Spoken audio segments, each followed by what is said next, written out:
Buenas tardes a todos.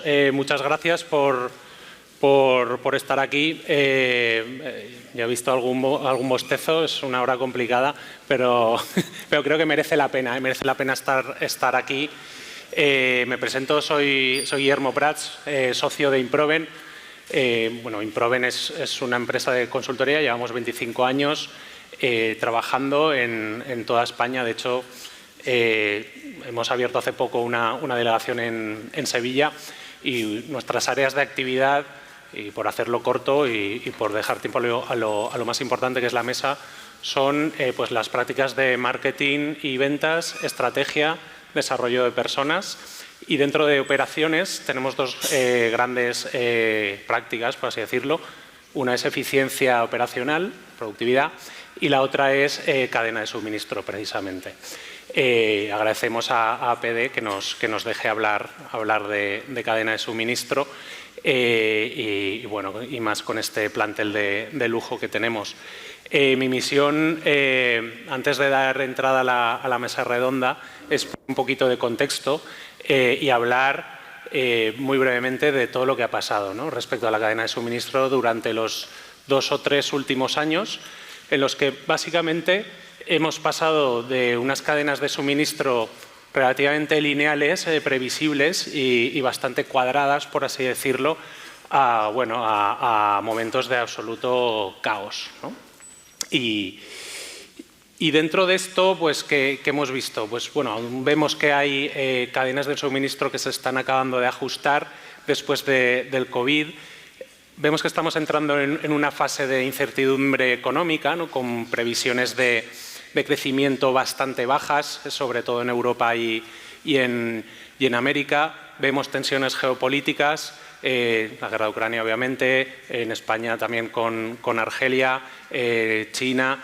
Y esto pues no deja de crear también disrupciones, ¿no?, en la cadena de suministro, que también, independientemente de lo anterior, se han visto afectadas, pues, por ejemplo, con el bloqueo de los puertos de China, con el bloqueo del Evergreen en el canal de Suez, e incluso con el traslado de barcos, que esto Javier Romeu nos podría dar una verdadera masterclass, el traslado de barcos del Mediterráneo al Pacífico, ¿no?, para atender la demanda de Estados Unidos.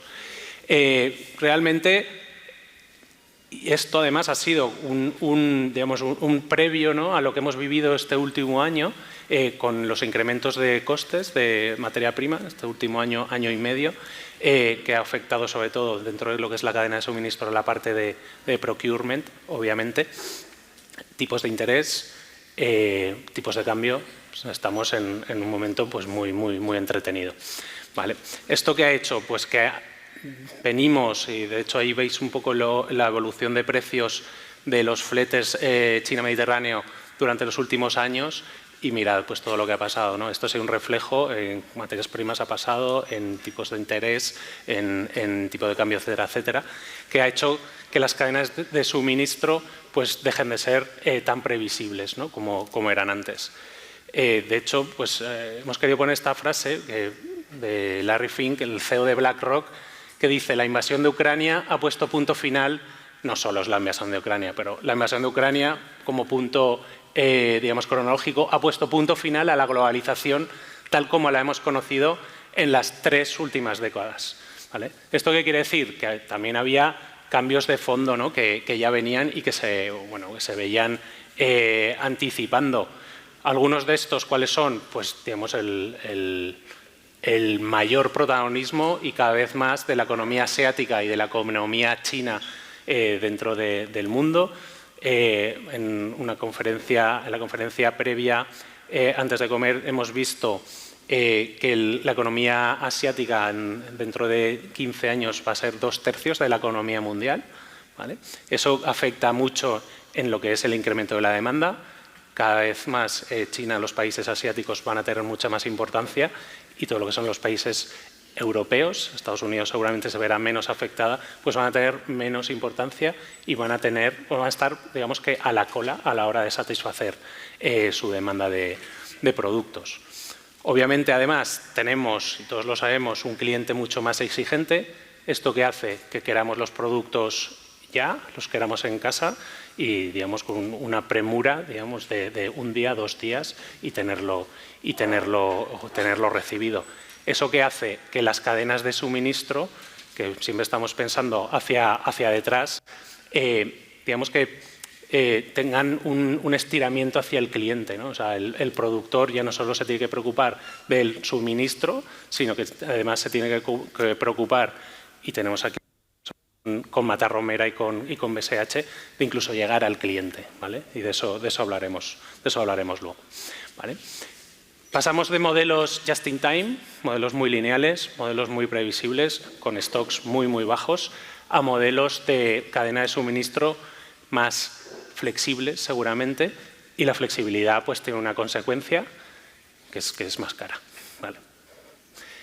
Con lo cual, pues por eso decimos from lean to able to, ¿no? O sea, del foco estar puesto en el ahorro de los costes dentro de la cadena de suministro, ahora, oye, pues simplemente a ser capaz. De hecho, hay muchas empresas que se han visto con muchos problemas a la hora de acopiar, ¿no? Acopiar materias primas, acopiar componentes, etcétera, etcétera. Con lo cual ahora, pues el precio, bueno, no es que no tenga importancia obviamente, pero tiene una importancia más secundaria. Primero lo que tengo es que tener disponibilidad, ¿no? de los componentes. Y como decíamos, el impacto en la cadena de suministro, pues es esto. Hay menos seguridad, menos fiabilidad, menos previsibilidad, menos control. Va a ser menos lineal y más complejo. Vamos a tener más proveedores, vamos a tener más stocks intermedios, vamos a tener más hubs, más almacenes intermedios. Y va a ser necesariamente mucho más flexible porque no nos podemos permitir fallar en nuestro servicio. Es decir, vamos a tener menos certidumbre y vamos a tener mayores costes. Y dicho esto, pues doy paso a mi compañero socio de Improven, socio director de Improven, Sergio Gordillo, que bueno, pues un poco habiendo puesto las bases, ¿no? de estas expectativas, pues pasamos ya a la mesa redonda. Gracias, Guillermo. Buenas tardes a todos. Y nada, mi rol va a ser moderar la mesa y tengo 3 grandes compañeros de tertulia que estos días hemos estado compartiendo previamente para estar al nivel del auditorio y quiero presentarlos, ¿no? Está a mi izquierda Carlos Moró, un gran emprendedor, un gran empresario que de origen ingeniero agrónomo, que empezó en el mundo de la parte más de administración pública, pero con elementos muy cercanos a la tecnología, a la innovación, a la internacionalización. Y allá por el año 88 se le ocurrió la brillante idea de en un país que hoy es puntero en el mundo del vino, pues en el 88, digamos, había gran potencial y gran capacidad de convertir una magnífica materia prima y una gran tierra en darle el valor que sin duda él soñaba en aquel momento, ¿no? Y esa componente de creación de valor, de innovación, de internacionalización, lo llevó a un mundo que hoy sin duda Matarromera es una referencia no nacional, sino también internacional, ¿no? Y que además se ha ido metiendo poco a poco también en otros mundos agrícolas como el aceite, el almendro, y ha sido otros sectores con biotecnología, con cosmética, y yo diría que un grandísimo emprendedor, ¿no? Que como él también se caracteriza, y va poco a poco haciendo equipo para que le ayuden a gestionar todo lo que ha ido creando estos años, ¿no? A continuación también está Javier Romeu, un amigo de Tiva. Está entre 4ª y 5ª generación. Javier es el CEO de Tiva en 4ª generación, con lo cual, de alguna forma, con altísimo recorrido histórico. Y otra empresa, en este caso de propiedad, es la empresa transitaria española más grande. Y también en este caso es un reto dentro de grandes players como hay en el mundo del tránsito internacional, tener la posibilidad de tener hoy con nosotros esta tarde al máximo responsable de la compañía transitaria más relevante española, que nos dé visibilidad de lo que es el mundo de la logística y de los contenedores que a todos nos han llevado locos estos últimos años. Y también diría de Javi que es tener una formación más en Business Administration, pero con una gran, digamos, vocación por el mundo de las tecnologías, ¿no? También es un cierto friki tecnológico, le gusta invertir en el mundo tecnológico y, bueno, algún arranque, digamos, de spin-off y empresas, startups tecnológicas en el mundo de la logística ha creado y con lo cual siendo capaz de, para que otros rompan mi cadena, otros rompan mi negocio, mejor lo hago yo mismo, ¿no? Y de alguna forma es ser capaz de destruirte a ti mismo es la mejor ventaja para seguir estando vivo en el mercado, ¿no? Y por último, BSH, yo diría un abogado entre ingenieros. Hace poco estábamos hablando, cuando estábamos preparando la reunión y bueno, me fue explicando.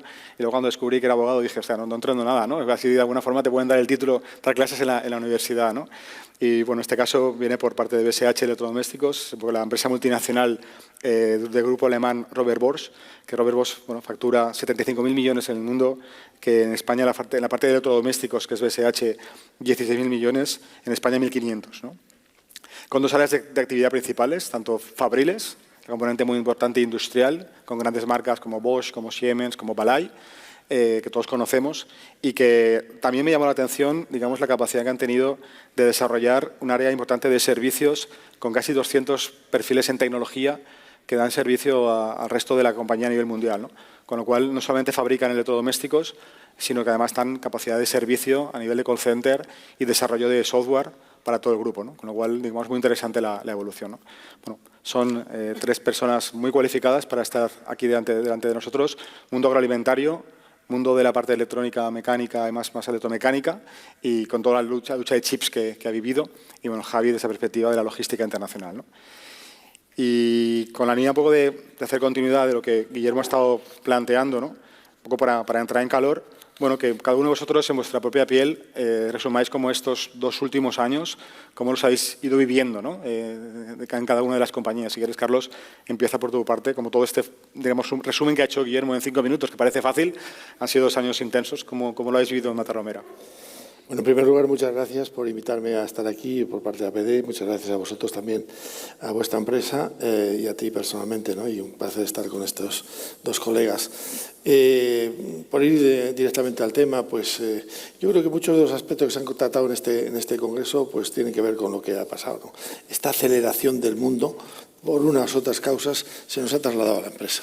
Esta problemática que arranca pues, con la pandemia y que sigue con las dificultades logísticas, primero de un tipo y luego otro, este mundo después influenciado por la energía, sobre todo, pues nos ha complicado la vida, nos ha hecho trabajar el doble para, digamos, sacar adelante con el mayor éxito, ¿no?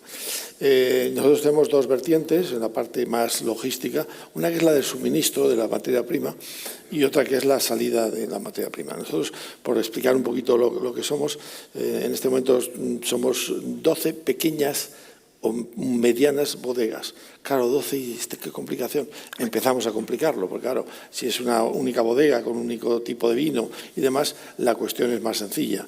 Si son 12 muy cualitativas, con unos mercados mucho más específicos y con muchas más referencias, el tema se complica sobremanera y la logística, por tanto, también. Y luego el suministro igualmente, porque claro, cada una está en una denominación de origen distinta, no se puede mezclar una con otra, tiene que ir independientemente en las 7 que estamos. Y bueno, pues el mercado también nuestro es un mercado muy exigente. O sea, nuestros consumidores son muchos. Estamos en sistema omnicanal, que se llama hoy día, desde hace tiempo, siempre lo concebimos así, porque estamos en todas las batallas. Nos afectan todas en la pequeña o mediana dimensión. Y nuestros clientes son muy de última hora.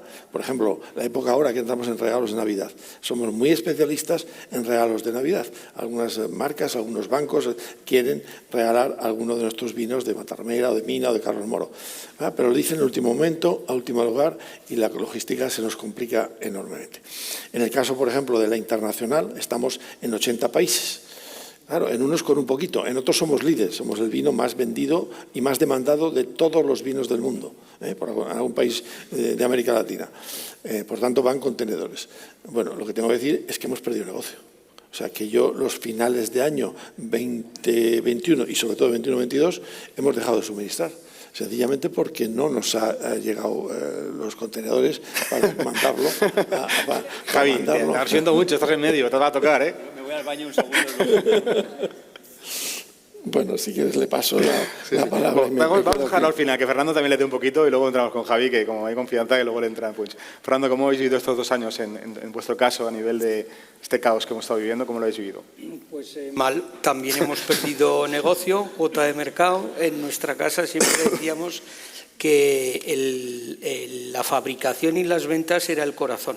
Y nadie hablaba del sistema circulatorio. ¿Por qué? Pues porque la logística funcionaba bien. Y entonces estos 2-3 años hemos tenido mucho problema, tanto en el inbound, es decir, de lo que tiene que venir para fabricar, fundamentalmente chips, que todos los aparatos electrodomésticos llevan un chips, y pues un descontrol terrible para poder vender y sacar producto, con la consideración de que al final el sistema circulatorio se nos ha infartado en multitud de posiciones, desde proveedores que nos han quebrado, desde contenedores que han llegado tarde, desde falta de capacidad de arrastre desde los puertos hasta el cliente final, y hemos hecho sufrir mucho al consumidor, que es lo que más nos duele, en el sentido de que si considerábamos que un nivel de servicio del 97 era malo, es decir, entregar 97 piezas en tiempo de cada 100 vendidas, las hemos llegado a tener un nivel de servicio de 45. Entonces hemos hecho sufrir muchísimo al consumidor y lo que más nos preocupa es cómo volver a recuperar en su momento su confianza.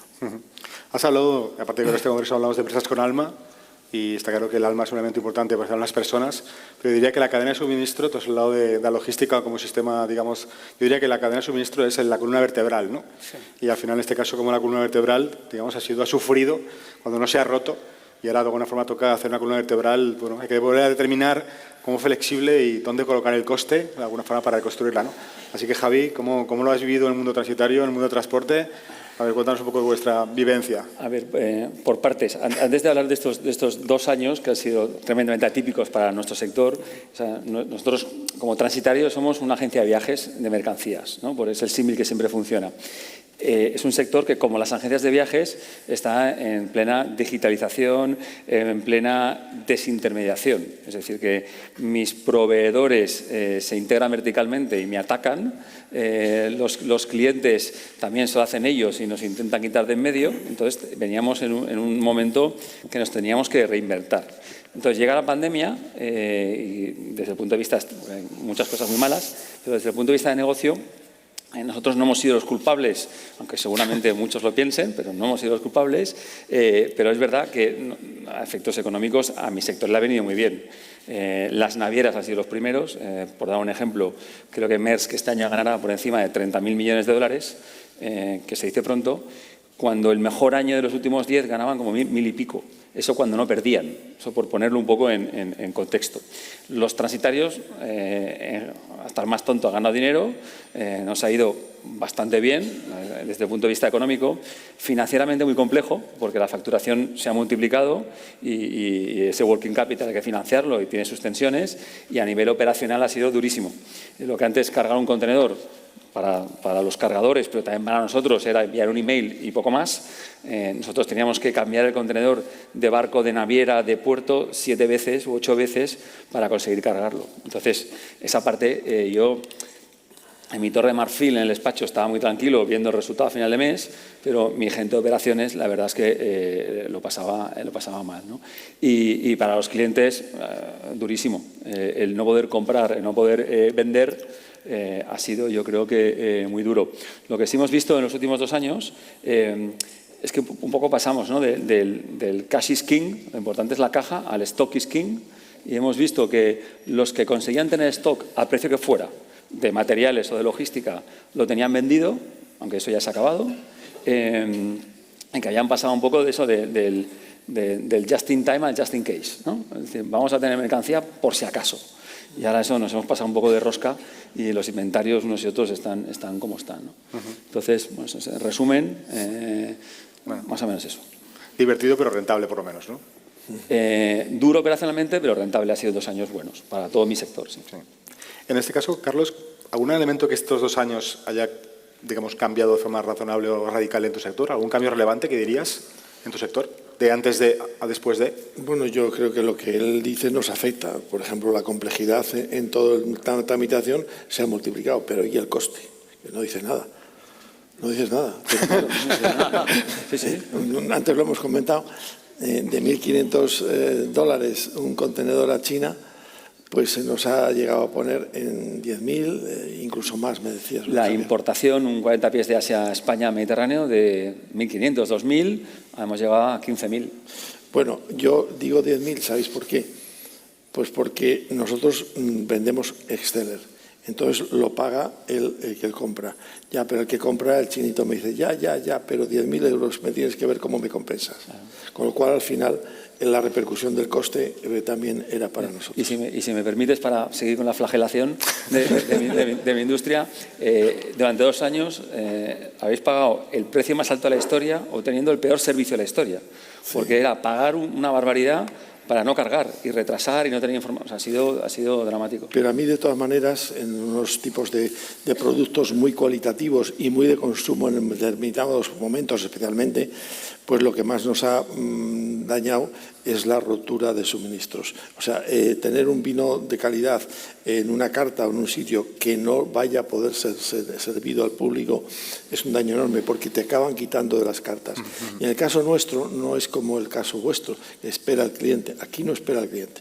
Aquí el cliente cambia de proveedor, que cambia a otro vino, que puede ser chileno o argentino o norteamericano, con lo cual hemos perdido más que solo la propia venta. Hemos perdido el canal, el hilo conductor que lleva a que el consumidor lo consuma, ¿no? Entonces, sí, realmente pues ha sido una distorsión en ese sentido. Primero en la llegada del producto, la propia venta, y luego en el coste también, que de alguna manera nos venía derivado, y por supuesto en la gestión, ¿no? En vuestro caso, Fernando, ¿un cambio, digamos, que ha sido el mundo pre-post distinto, muy distinto, algún cambio relevante? Pues, a ver, nos hemos dado cuenta de que teníamos una supply sustentada en unos paradigmas que pensábamos que iban a existir para siempre y han volado por los aires, entonces nos hemos dado cuenta que necesitamos una cadena de suministro que sea mucho más transparente, donde tengamos muchísima más información online de todo lo que está ocurriendo aguas arriba. Porque os hagáis una idea, una lavadora tiene unos 130 bloques que te los pueden fabricar unos 100 proveedores. Estos 100 proveedores tienen 250 subproveedores y estos a su vez pueden tener hasta 600 proveedores. Entonces nosotros siempre contactábamos con el proveedor directo y podía llegar un email diciendo short notice, los 15.000 lavavajillas que esperas, olvídate que no van a llegar. Y no sabíamos en qué parte de la cadena se había roto. Entonces ya somos conscientes de que hay que trabajar mucho allí y esa es la parte fácil. ¿Cuál es la parte difícil? Pues la parte difícil es que el 90% de la fabricación de chips está en China y Taiwán, y son zonas geoestratégicamente complicadas, porque el día que algún avión chino sobrevuele Taiwán, entonces ya no fabricamos nada, y algo que va a costar mucho tiempo, que sería de alguna manera concentrar o deslocalizar la fabricación de productos críticos que, si no los tienes, por mucho que tengas el resto de los componentes, no los montas y no tienes negocio. Por terminar, me parece de juzgado de guardia en que no nos hayamos dado cuenta en Occidente de cuánto estábamos trasladando a zonas geoestratégicamente tan complejas.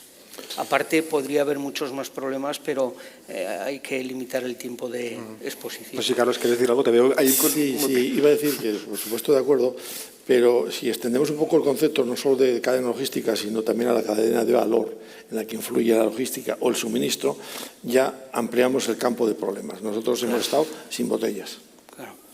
Como tú decías muy bien, hemos tenido que estocar después, como somos una empresa bastante referente y nos cuidan un poco, pero nos han dicho que tienes que llevarte las botellas. Con lo cual tenemos los campos de allí de al lado llenos de botellas para poder suministrar, porque es que si no, el problema no es que haya subido, que es otro problema. El problema es que ha subido el vidrio pues del orden de un 70%. Ha subido 2 o 3 veces, de 30 y demás, con lo cual estamos añadiendo otros 2 problemas. Primero, el del coste, importantísimo. También ha pasado con el cartón, también ha pasado con otros elementos. Y luego el de incluso la capacidad de suministrar. Es otra restricción que nos han pedido. Insisto, y nuestro consumidor no espera. Si tienes el de Mina o el Mantarromera, tomas, y si no, tomas otro. Así que eso es complicado. Y luego el tema de la energía, el tema de energía, que es coste, aparte de las restricciones, digamos, de estos temas logísticos, que nos influyen muy de forma determinante en las dos líneas. También nuestra cadena de suministro está basada en la materia prima. En las uvas también tenemos una almazara, en la almazara muy diversificados. Nosotros para hacer vinos de calidad hacemos muchas parcelitas pequeñas de mucha calidad, pero claro, eso es logística al final, que incide y ahí está el gasoil de los tractores, de los remolques, de todo este tipo de las máquinas, cuando es máquina de cosechadora automática, que nos influye también otra vez más en el producto y en el coste, ¿no? Y por supuesto también, como estamos siempre renovando, nuestras bodegas están buscando el mejor calidad, pero también la mejor sistema de trabajo en una empresa, ser una empresa eficiente, estamos bastante digitalizados ya hasta que llegan los chips y no llegan. Llegan y no llegan a nosotros o a las maquinarias. Los italianos son muy fuertes en el tema de embotellados, ¿no? Todo lo que haya embotellado en vinos y en productos, ya pues a los italianos tampoco les llegaban, por tanto a nosotros no nos llegaba la máquina. Y bueno, problemas derivados, había la administración, que tienes plazos, incluso incumplir plazos, porque hay determinados plazos para entregar determinados temas, pero están ajenos a nuestra propia capacidad de gestionarlo, ¿no? Así que, bueno, sí que sigo con problemas. Y Javi, dentro de ese marco que ha sido complejo, pero de alguna forma ha podido compensar, tú has hablado antes de las grandes amenazas, ¿no? que estás viendo con referencia a una agencia de viajes o el mundo de la banca, ¿no? Al final no te deja ser un intermediario, ¿no? Todo esto que ha vivido, por también tener visibilidad a lo que es la cadena de suministro y a un player como tú, ¿qué cosas o qué cambios estructurales estás de alguna forma viendo pre o post en cuanto a la desaparición o no de intermediarios, ¿no? Para nosotros la mayor amenaza que tenemos en los transitarios es, como decía antes, nuestros propios proveedores que se integran y nos intentan desintermediar y quitarnos de medio. El 10% el top 10 de navieras, creo que hace 10 años, hacían como el 25-30% del tráfico mundial, más o menos. Creo que hoy están por encima del 80%. Es decir, se han ido agrupando, algunas han ido quebrando, se han ido comprando, etcétera. En el fondo, hoy, todos nosotros estamos pagando los platos rotos de 10 años de fletes bajísimos, por una competencia brutal entre las navieras, que muchos años perdían dinero y los que no, a duras penas empataban. Y eso ha llevado a esa consolidación y el mercado estaba tremendamente tenso. Y a la que ha subido, podríamos hablar horas de por qué se ha producido lo que se ha producido, pero no ha sido un problema de oferta, ha sido un problema de demanda. Pero la oferta no ha sido capaz de ajustar y entonces los fletes se han ido donde se han ido, ¿no? Ahora las aguas vuelven más o menos a su cauce, pero nuestra amenaza ¿cuál es? Que nuestros proveedores son más fuertes y han ganado algo obsceno en los últimos 2 años y entonces su capacidad de hacernos la competencia es todavía mayor.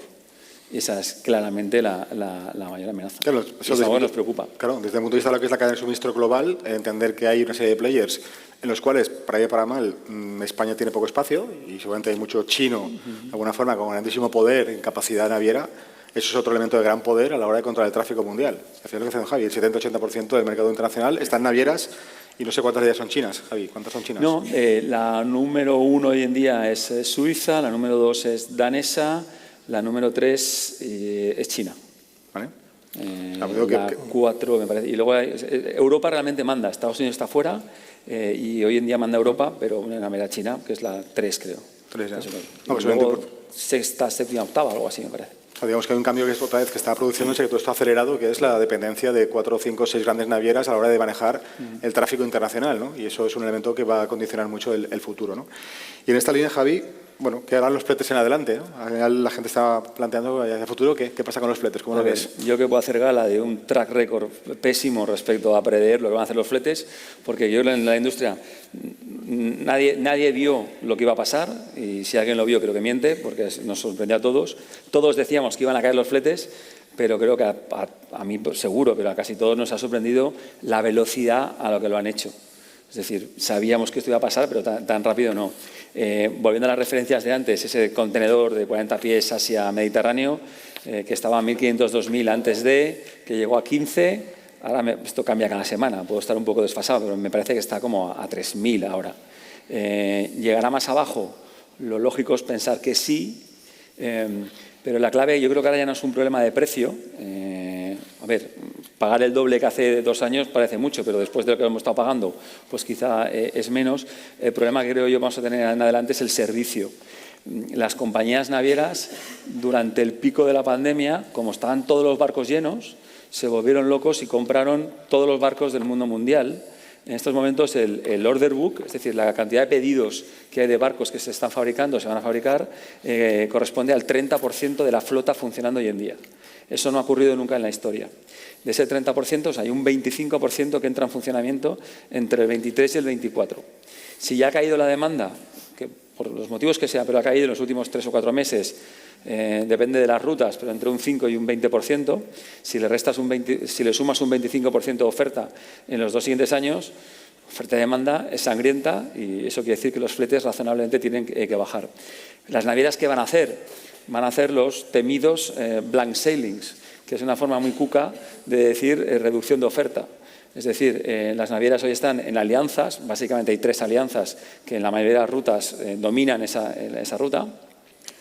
Si una alianza esa semana quita el barco, está quitando entre un 20 y un 35% de capacidad esa semana. Si una semana la quita uno, una semana la quita el otro y casualmente la otra la quita la semana siguiente, pasan 2 cosas. Una, sostienes precios, pero más complicado todavía, cuando trabajas con una naviera fundamentalmente, tanto nosotros como transitarios como los cargadores, te quedas sin espacio esa semana, pero la semana de antes, la después también vas justo de espacio. Entonces, yo creo que los precios van a la baja, no creo que caigan mucho más. Creo que las diferencias de precio van a ser mucho mayores que antes. Ya no subirán o bajarán $50, podrán subir o bajar 300, 400. Y ojo al servicio. O sea, a mí me preocupa el mal servicio que como industria podemos dar en los próximos 2 años. No quiero ser agorero, ¿no? Yo creo que también Asia, que esta mañana hemos asistido a una mesa redonda también muy interesante, pues tiene que subir mucho su demanda y su transporte de Mediterráneo a Asia tiene que subir. Ahora mismo Asia, nosotros era nuestro segundo mercado, China. Ahora está parado, absolutamente parado, como muy bien decía esta mañana. Entonces tiene que volver. Me imagino que en otros sectores será parecido y también recuperar más el tráfico mundial, ¿no? O sea que eso, pues esperemos que ayude a que no dejen una línea de barcos entera vacía, porque si no. Y en este caso, Carlos, ¿qué elementos dirías qué palancas estructurales de tu negocio entiendes que te están permitiendo o te permitirán a futuro, dentro de esta complejidad, seguir existiendo, ¿no? ¿Cuáles son los 2 o 3 elementos que dices, para ti son elementos muy críticos y que van a darte factibilidad y capacidad para seguir sobreviviendo? Pues mira, te iba a haber contestado de una manera antes del Congreso. Entonces el APD del evento te ha abordado. Después del Congreso te voy a contestar de otra manera. Bueno, comparte. Hemos estado escuchando a nuestros amigos de Microsoft, de Amazon, hablar de algunos temas en los que nosotros, en particular,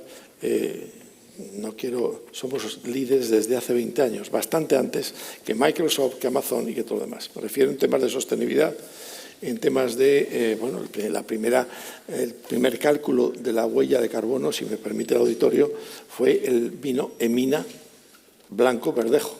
Hoy hemos tomado un Melior, por cierto, es el hermano de Mina. Claro, ¿eso qué significa?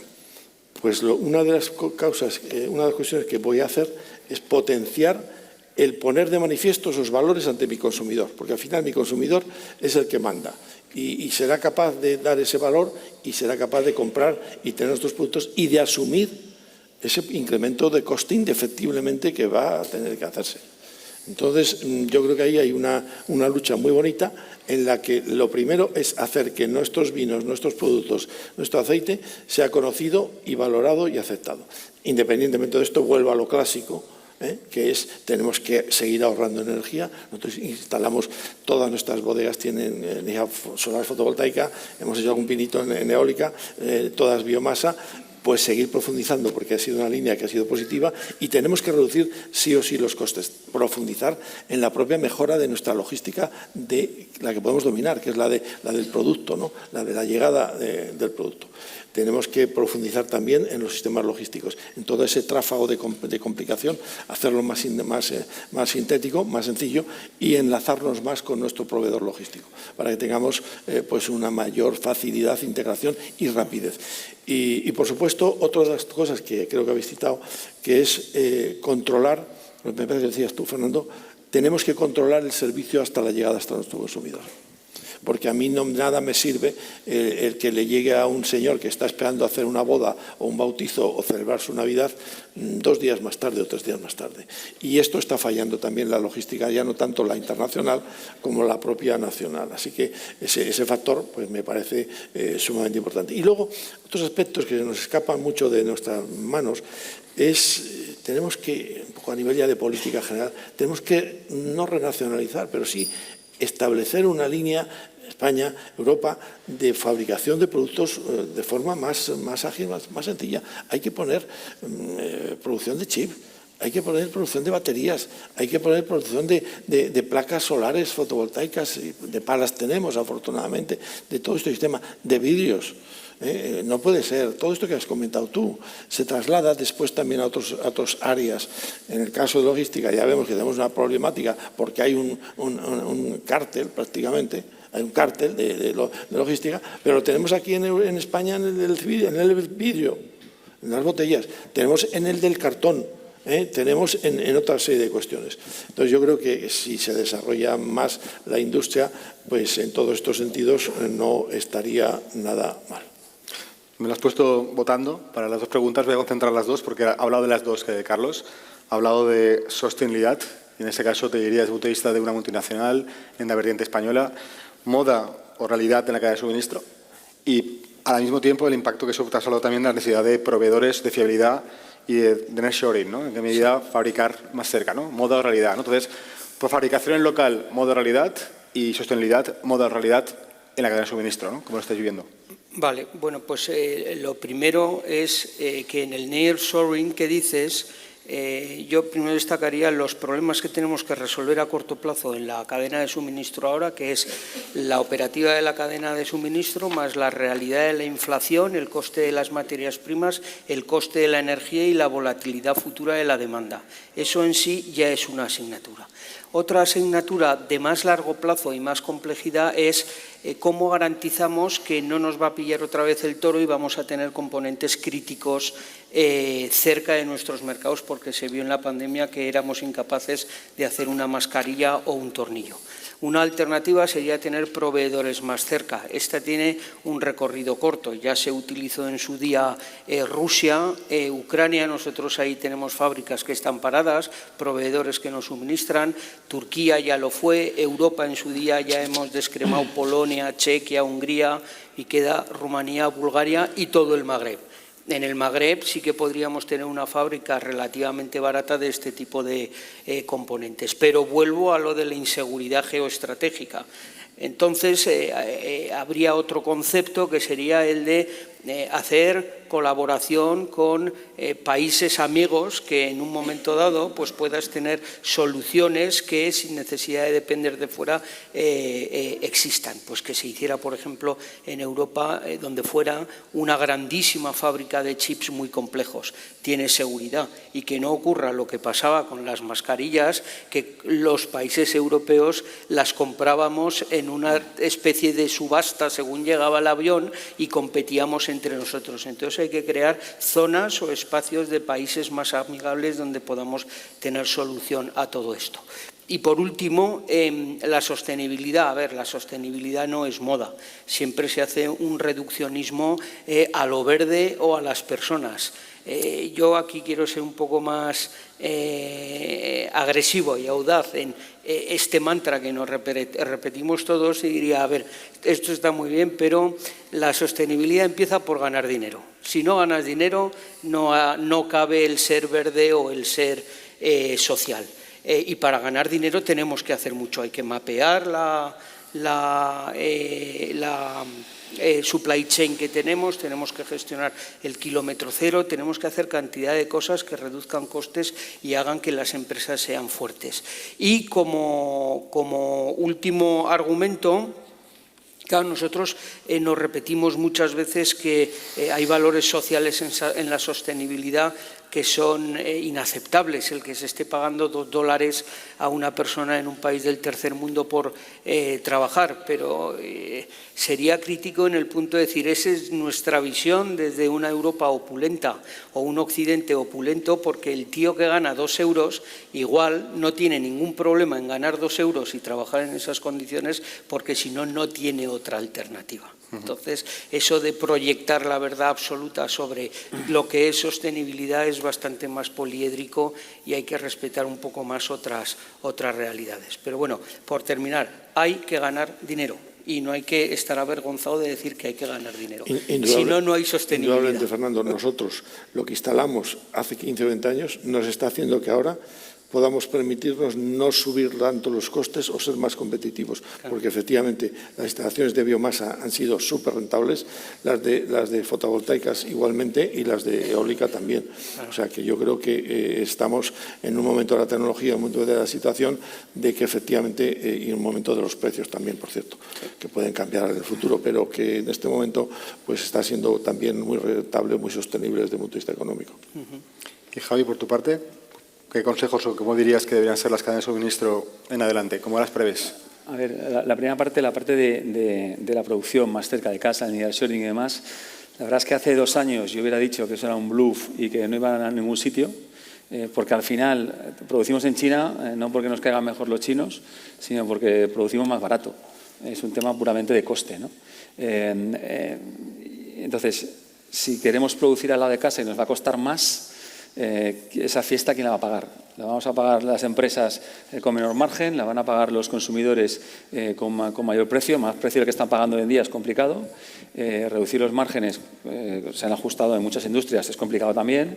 Eso lo veo complicado. Es verdad que últimamente he cambiado un poquito de criterio al respecto, o de opinión. Lo que dice Fernando es verdad.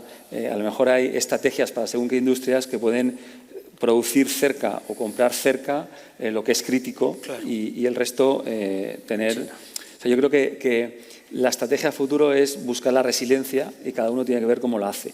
Entonces, yo diría, yo veo clientes que están buscando diversificar proveedores o para no depender de un proveedor o para no depender de una ruta marítima, que nos pasa lo del Ever Given y nos quedamos tirados, o que nos cierran una ciudad en China y nos quedamos tirados con 15 proveedores que están allá, ¿no? O hay un problema de crisis energética y el proveedor de ese país tampoco puede fabricar.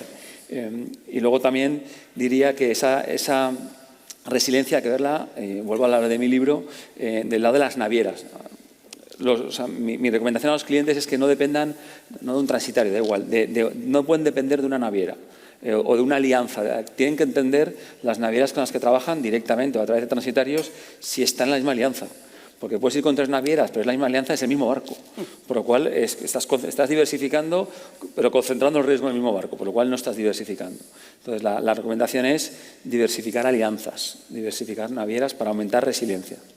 Hablamos de complejo. Sí. Sí, no, y la parte de huella carbono, estoy totalmente de acuerdo con lo que están diciendo. O sea, yo no creo que es moda, creo que es algo que está. Los clientes cada vez nos lo piden más. No veo todavía decisiones de hago este modo de transporte o hago esta naviera o esta compañía aérea por el perfil de huella carbono. Eso todavía no me lo estoy encontrando, pero sí en las grandes compañías, cuando vas a calificar para cotizar, sí te dicen, dime qué estás haciendo de propuestas de mejora de huella carbono. Eso cada vez lo vemos más. Y la sostenibilidad, totalmente de acuerdo.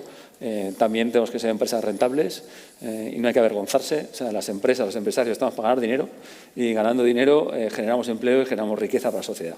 Y si no se gana dinero, todo eso se va por el aire. En este caso, y quedando 5 minutos, quiero preguntaros a los dos por algo que no hemos hablado tanto, que es la parte de la última milla, ¿no? Sé que, bueno, tengo un amigo en Balay, ¿no? Es un anuncio que se ha puesto de moda, ¿no? Y todos tenemos un amigo en Balay, no sé dónde está, pero todos lo tenemos. Sí, ¿no? aquí está la Y luego, Carlos, también comentaba estos días un poco la interacción de la página web, de la venta directamente a un cliente, ¿no? Entonces hay un elemento, para hablar también de la distribución, ¿no? De la gran distribución, del poder lineal, la relación con el cliente, Amazon, que rompe muchas de las reglas, vender Bosch, Balay directamente saltándote el canal, vendiendo por internet. Eso también es cadena de suministro. Un poco pequeño, algunas pinceladas de cómo estáis abordando todos estos cambios de reglas en el canal. Eso es cadena de suministro, es una especie de cuernos no consentidos puestos a la distribución tradicional, pero hay un segmento de población que no entiende que entres en una página web y que no puedas comprar.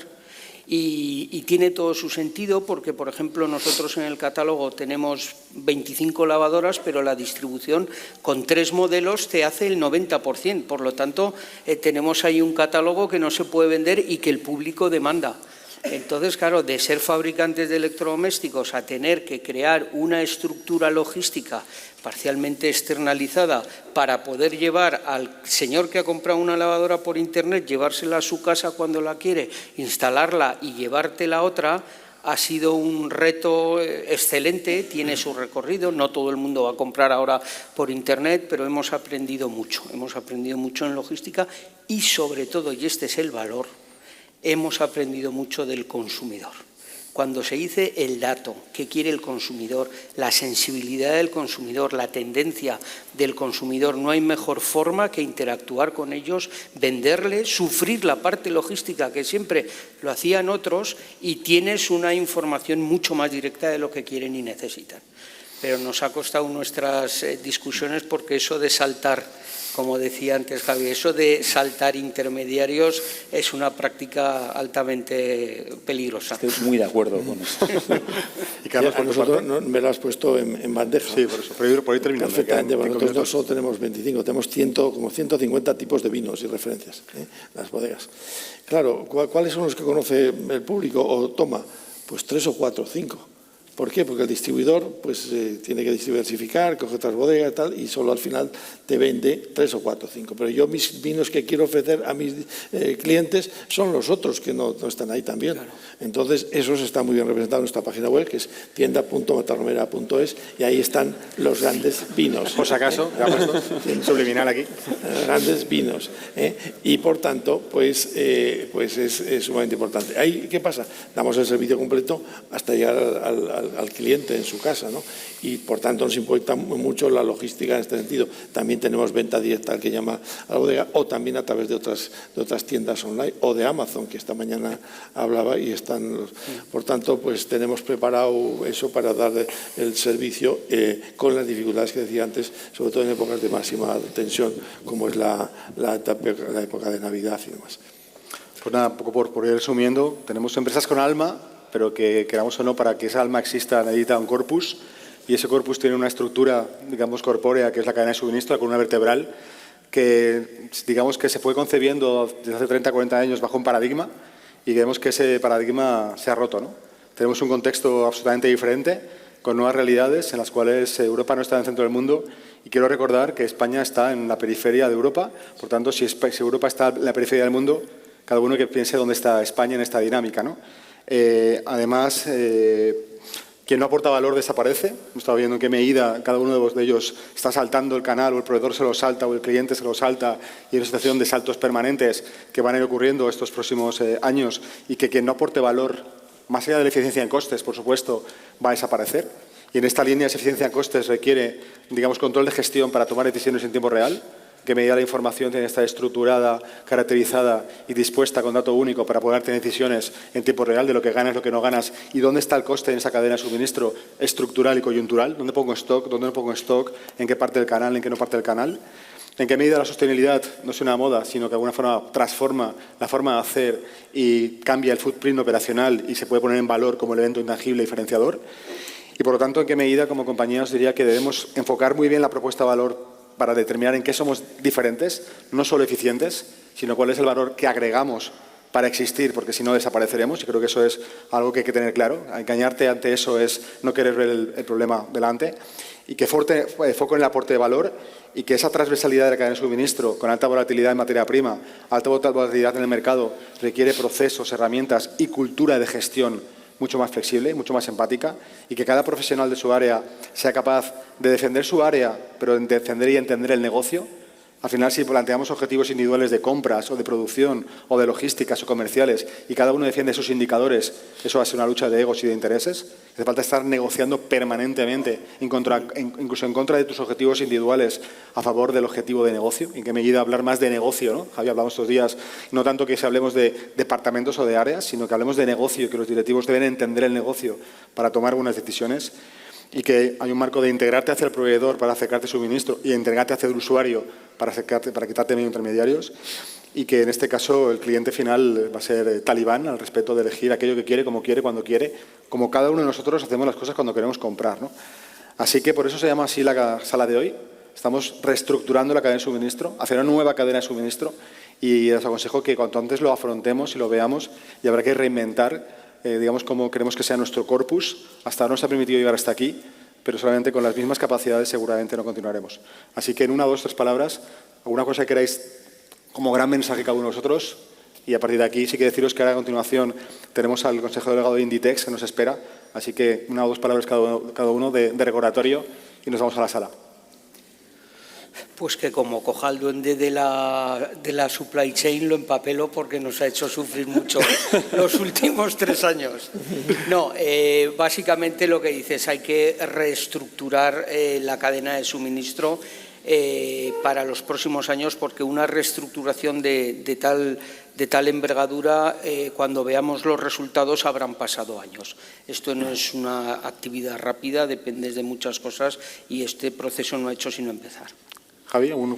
Bueno, un poco lo que comentaba antes. Yo creo que la clave para los 2 próximos años es más un tema de resiliencia que no de eficiencia.